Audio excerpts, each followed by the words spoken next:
Në datën 6 tetor 2025, një krim i rënd trodhniti vendin. Në sallën e gjyqit, pas dhënies së një vendimi, u vra me armë zjarri gjyqtari i apelit Astrid Kalaja. Vrasja e gjyqtarit Kalaja ishte ajo e cila i vendosi vulën, rrëzoi të gjithë propagandën e sigurisë në institucionet gjyqësore në vend. Siguria që thuajse ishte minimale në institucionet e drejtësisë ra si një mit, teksa u vunu pa mungesa e kontrolleve të repta, funksionimi të pajisjeve të sigurisë edhe në gjykatat në rang vendi. Por nëse ky rast kriminal, kjo ngjarje e rënd, duhet të ishte një këmban alarmi për sigurinë në gjykatat e Tiranës dhe në rang vendi, me sa duket nuk ka rezultuar i tillë. Tashmë që kanë kaluar plot 17 ditë, kushtet e sigurisë në gjykatën e shkallës së parë në Vlorë, por edhe në prokurorinë e Vlorës, vjojnë si më parë, pavarësisht se vrasja e gjyqtarit të apelit në Tiranë duhet të shërbente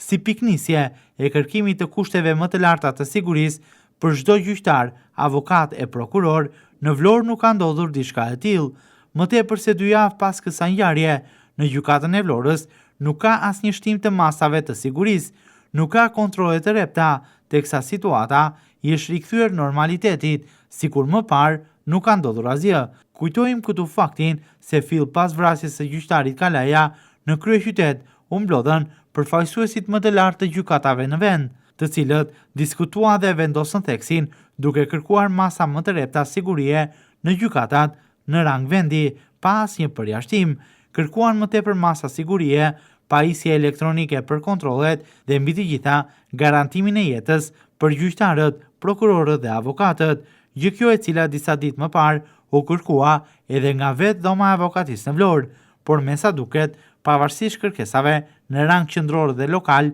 në sistemin e drejtësisë për sa i përket sigurisë, asgjë në Vlorë nuk ka ndryshuar. Theksohet këtu edhe fakti se fill pas ngjarjes të vrasjes së gjyqtarit të apelit në gjykatën e shkallës së parë në Vlorë, kemi patur 2 raste, 2 incidente, të cilat vendosën theksin edhe një herë tek siguria në Vlorë. Një gjyqtar që godet rojen e sigurisë dhe një qytetar i cili thunon këtë të fundit, por pavarësisht se këto 2 ngjarje të tjera bizotruan edhe në Vlorë, sërish asnjë mas sigurie nuk ndërmor, ndërkohë që avokatët, gjyqtarët, prokurorët në qytet vazhdojnë ende të mbeten të pasigurt për jetën kur ushtrojnë detyrën në këtë institucion. Pa masa shtesë sigurie, trupa gjyqësore është ekspozuar përkundrejt ngjarjeve kriminale dhe të gjithë atyre të cilët kërkojnë drejtësi në mënyrë të gabuar, kërkojnë drejtësi me anë të krimit.